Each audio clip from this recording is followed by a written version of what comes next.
मैं आप सभी का ध्यान उस ओर खींचना चाहता हूँ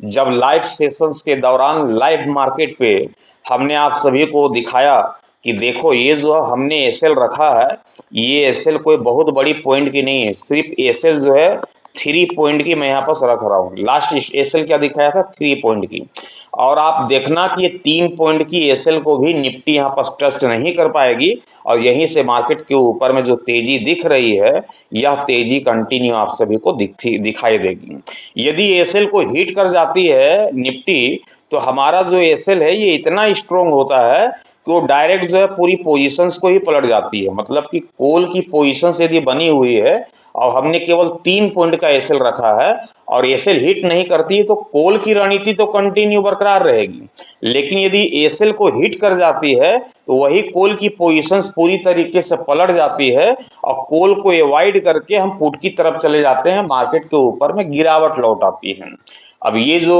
3 पॉइंट का एसएल है, 3 पॉइंट का एसएल, हमने 8 पॉइंट का एसएल दिखाया, 5 पॉइंट का एसएल दिखाया, 6 पॉइंट का एसएल दिखाया, 10 पॉइंट का एसएल दिखाया। तो ये जो इतनी छोटी छोटी जो एसएल जो मैं जनरेट कर पाता था, वो एसएल किस प्रकार से फाइंड होता था, किस प्रकार से हम जनरेट करते थे, उसको आज हम समझेंगे इस सपोर्ट और रेजिस्टेंस के जोन के बेस पे, है ना। इस सपोर्ट और रेजिस्टेंस के जोन के बेस पे आपने एक चीज और नोटिस किया होगा कि जब भी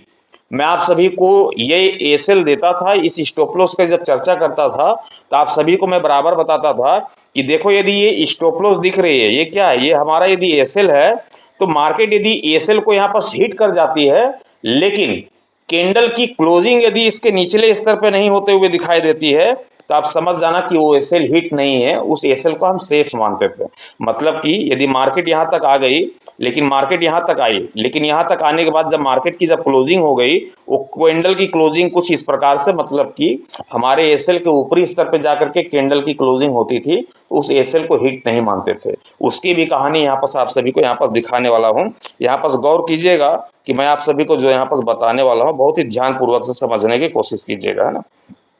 बहुत ही ध्यानपूर्वक से समझिएगा, तभी यहाँ पर समझ में आएगी, है ना। अब यहाँ पर चलते हैं सबसे पहले मार्केट की उस डायरेक्शंस की ओर जिसके जरिए जो है मार्केट पे हम छोटी छोटी एसएल को यहाँ पर जनरेट कर पाते थे, छोटी छोटी एसएल को यहाँ पर जब देख पाते थे। और वो बेस क्या था? वह बेस है ये सब रेजिस्टेंस का जोन, और दूसरी है ये हमारा सपोर्ट का जोन, है ना, ये सपोर्ट का जोन। जब भी मार्केट के ऊपर में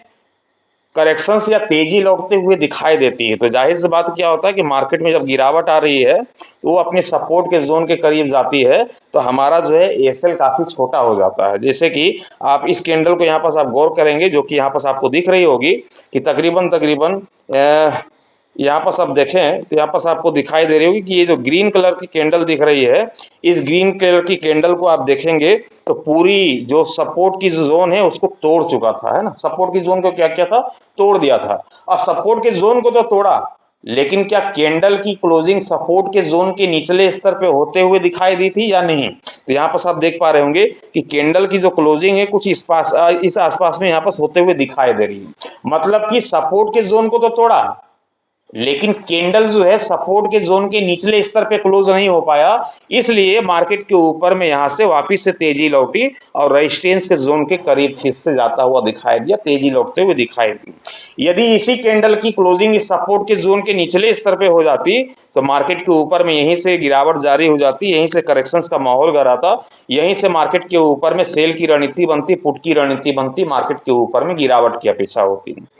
और यहीं से मार्केट के ऊपर में क्या होता है कि एसएल जनरेट होती है कि जब भी मार्केट सपोर्ट के जोन के करीब दिखाई दे, आपका ये जो सपोर्ट दिखाई दे रहा है 24,650 रुपए का, कितने का? 24,650 रुपए का ये जो सपोर्ट का जोन दिखाई दे रहा है। मार्केट यदि आपकी यहाँ पर दिखाई दे रही कि 24,600 ये 24,630 के आसपास में दिखाई दे रही है, मतलब कि 650 का हमारा यहाँ पर सपोर्ट का जोन है, और ऊपरी स्तर से मार्केट टूटते हुए यदि यहाँ पर दिखाई दे रही 660 का प्राइस दिखाई दे रहा है, 655 का प्राइस दिखाई दे रहा है, तो ये क्या हो जाता है? यदि 655 का प्राइस दिखाई दे रहा है, 650 की हमारी यहाँ पास सपोर्ट की जोन दिखाई दे रही है, इसलिए मैं डंके की चोट में आप सभी को बता पाता था कि ये जो है हमारा एसएल केवल 5 पॉइंट का है। कैंडल की क्लोजिंग यदि सपोर्ट की जोन जो यहाँ पर 24,650 का दिख रहा है, 24,650 के निचले स्तर पे यदि निफ्टी की क्लोजिंग हो जाती है, ये सपोर्ट के जोन के निचले स्तर पे हो जाती है, तो मार्केट की डायरेक्शंस क्या होगा? यदि यहाँ पर कॉल की रणनीति बन रही तो इसकी डायरेक्शंस जो है पुट की रणनीति की हो जाएगी, मार्केट के ऊपर में गिरावट गहराते हुए दिखाई देगी, लेकिन उस कैंडल की क्लोजिंग सपोर्ट के निचले स्तर पे होता हुआ दिखाई देना चाहिए। यदि कैंडल क्या करती है कि सपोर्ट के लेवल तक जाती है और वापिस से क्लोजिंग सपोर्ट के ऊपरी स्तर पे देती है, तो यहाँ पर उस प्रकार की जो तेजी है कंटिन्यू बरकरार रहती है, और ये जो है रेजिस्टेंस की जो दूरी होती है, यहाँ पर जो है हमारा क्या होता है, टारगेट होता है। यहाँ पर टारगेट अपनी जो है यूज करते हुए दिखाई देते हैं। अब यहाँ पर जो हम अपनी टारगेट रखते हैं। अब यहाँ पर क्या है कि मार्केट यदि रेजिस्टेंस के जोन को तोड़ती है ऊपरी स्तर पे, या कैंडल यदि क्लोज होता हुआ दिखाई देता है, तो फिर क्या आएगी कि इस तेजी के पीछे एक बड़ी तेजी आती है, और वहीं पास में आपके सामने क्या रख पाता था, सेकंड टारगेट रखता था, जो कि आप देख पाते थे कि 3 फेज में मैं अपनी टारगेट को वहां पास रख पाता था। और पहली फेज जो है, पहली जर्नी जो है मॉर्निंग के सेशंस की, दोपहर के सेशंस की और मार्केट की क्लोजिंग के सेशंस की। तो यहाँ पास जो है जैसे ही रेजिस्टेंस का एरिया टूटता था, हम वहां पास दूसरी टारगेट को रख पाते थे, और वापिस से फिर से रेजिस्टेंस का एरिया टूटता था तो तीसरी टारगेट को वहां पास रख पाते थे। तो यदि इस रेजिस्टेंस के जोन को नहीं तोड़ता है मार्केट, तो वापिस से क्या आती है, मार्केट में फिर से वहीं पास करेक्शंस आती है, जहां पास मॉर्निंग के सेशंस पे मार्केट कामकाज करता हुआ दिखाई देता है। जनरली आप देख पाते हैं कि वहीं पे घूम फिर करके मार्केट आती है, और वहां से फिर मार्केट के ऊपर में तेजी लौटता हुआ दिखाई देता है, जो कि सेकंड फेज में आपने देखा कि उस तेजी के पीछे फिर एक बड़ी तेजी जो दिखती है। तो तब तक जो है ये जो 25,280 की यहाँ पर जो है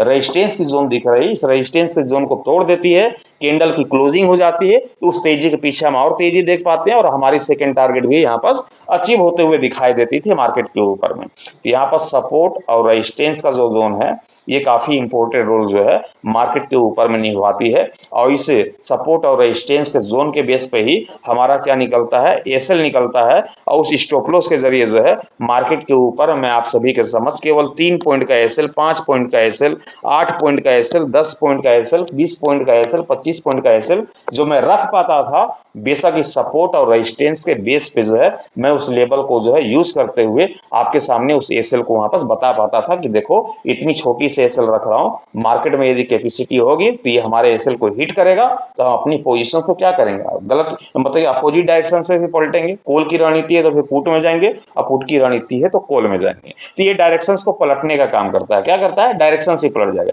जाहिर सी बात है कि सपोर्ट की जोन टूटेगी या रेजिस्टेंस की जोन टूटेगी, तो इस तेजी के पीछे यदि रेजिस्टेंस की जोन टूटती है तो इस तेजी के पीछे और क्या आएगी, एक बड़ी तेजी हम खोजेंगे। ऐसे सपोर्ट के जोन को तोड़ती है तो मार्केट के ऊपर उस गिरावट के पीछे क्या खोजेंगे, एक बड़ी गिरावट खोजेंगे। इसलिए सपोर्ट और रेजिस्टेंस का जो जोन होता है वो काफी इंपॉर्टेंट जोन होता है, और इसको जो है हम छोड़ करके नहीं चल सकते हैं। अब मार्केट का तो कुछ इस प्रकार की स्ट्रक्चर दिख रही है। आपने कई बार देखा होगा कि मार्केट की जो ग्राफ दिखाई देती है वो इस प्रकार से यहाँ स्टार्ट हुई, और स्टार्ट होते के साथ ही वो लगातार जो है तेजी इस प्रकार से दिखा पाता है, या फिर लगातार जो है मार्केट के ऊपर में इस प्रकार से गिरावट आप सभी को लगातार देखने को मिलती है। अब ये क्यों होता हुआ दिखाई देता है, जिस प्रकार से क्या है कि हमने देखा कि मार्केट के ऊपर में जब निचले स्तर से तेजी बनते हुए दिखाई दी, तो ये क्या हो जाता है, हमारा सपोर्ट का जोन हो जाता है ना। ये क्या है, हमारा सपोर्ट का जोन है।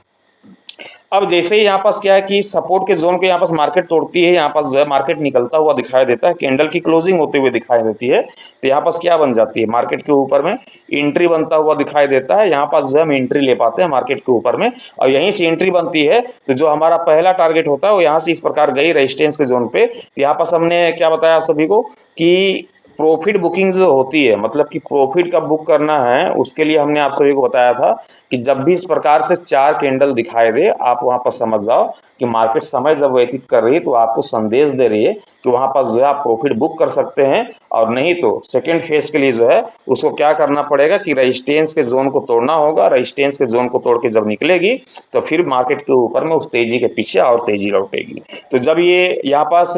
4 कैंडल यहाँ पर नहीं बनते हुए दिखाई देती है, तो बेशक क्या करता है, ये रेजिस्टेंस के जोन को तोड़ने की कोशिश करता है। और जैसे कैंडल की क्लोजिंग होती है, हम सेकंड टारगेट की ओर मार्केट के यहाँ पर बढ़ते हैं और सेकंड टारगेट को यहाँ पर अचीव कर पाते हैं। ठीक उसी प्रकार की डायरेक्शंस की मार्केट यहाँ से स्टार्ट हुई, रेजिस्टेंस के जोन को तोड़ा, निचले स्तर की क्लोजिंग यहाँ पर देखने को मिली। जैसे ये कैंडल क्लोज होता हुआ दिखाई दिया, हमने यहाँ से गिरावट देखा, जैसे सपोर्ट तक यहाँ पर पहुंची, सपोर्ट के जोन को फिर से देखेंगे, कैंडल क्लोज हो रही नहीं। यदि कैंडल की क्लोजिंग हो रही तो उस गिरावट के पीछे और बड़ी गिरावट को देख पाते पाते थे। तो लगातार मार्केट के ऊपर में एक तरफा तेजी या फिर एक तरफा जो गिरावट की रैली बनते हुए दिखाई देती है, ये सपोर्ट और रेजिस्टेंस से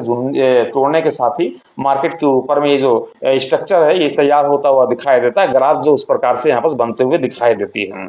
तो सपोर्ट और रेजिस्टेंस के जोन को निकालने के लिए ध्यान रखिएगा कि सपोर्ट और रेजिस्टेंस को जोन को निकालने के लिए करना कुछ नहीं होता है। जो भी ये ग्राफ की स्ट्रक्चर आपको यहाँ पर दिख रही है, इस ग्राफ की जब भी इस प्रकार की स्ट्रक्चर बनते हुए दिखाई देती है, मान लो कि हमने यहाँ पर ग्राफ की स्ट्रक्चर इस प्रकार से बनाया,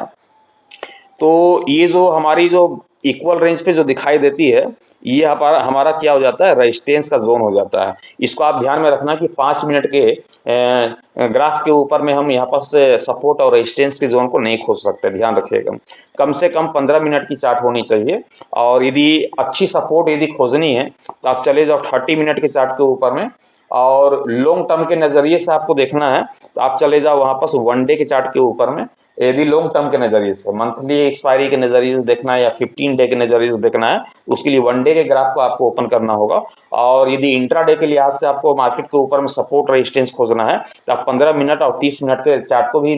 इस्तेमाल कर सकते हो, लेकिन ज़्यादा बेटर होगा कि आप 15 मिनट के ग्राफ को यहाँ पर इस्तेमाल करोगे, तो ये इंट्रा डे के लिए यहाँ पर बेहतर माना जाता है। वीकली के लिए जो है 30 मिनट के ग्राफ को यहाँ पर जो है ओपन करके जो है सपोर्ट और रेजिस्टेंस को कुछ इस बेस पे जो है वहाँ पर आप निकाल पाओगे। तो यहाँ पास ऐसा नहीं कि हमने इंट्राडे का हमें यहाँ पर से सपोर्ट और रेजिस्टेंस का लेवल निकालना है और ग्राफ हम खोल के बैठे हैं 1 डे का,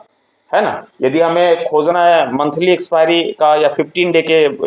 एवरेज पे, तो वहाँ पर हम 15 मिनट के ग्राफ को खोल करके बैठे हैं, ऐसा नहीं है। सभी का समय समय के अनुसार वहाँ पर यूज होता है। मंथली एक्सपायरी को जाना है तो 1 डे पे जाएंगे, और यदि वीकली पे जाना है तो 30 मिनट पे जाएंगे, और इंट्राडे पे जाना है तो 15 मिनट पे जाएंगे, ना कि 5 मिनट पे। 5 मिनट के ग्राफ के ऊपर में आप सपोर्ट और रेजिस्टेंस के परफेक्ट लेवल को नहीं निकाल पाओगे, है ना। तो 30 मिनट की जगह जो है 15 मिनट की जो है इस्तेमाल करोगे इंट्राडे पे, तो ग्राफ वो बेहतर यहाँ पर आप सभी को दिखाई देगा। जैसे कि स्क्रीन के ऊपर में आप देख पा रहे होंगे कि हमने जो यहाँ पर ग्राफ निकाला है वो 15 मिनट के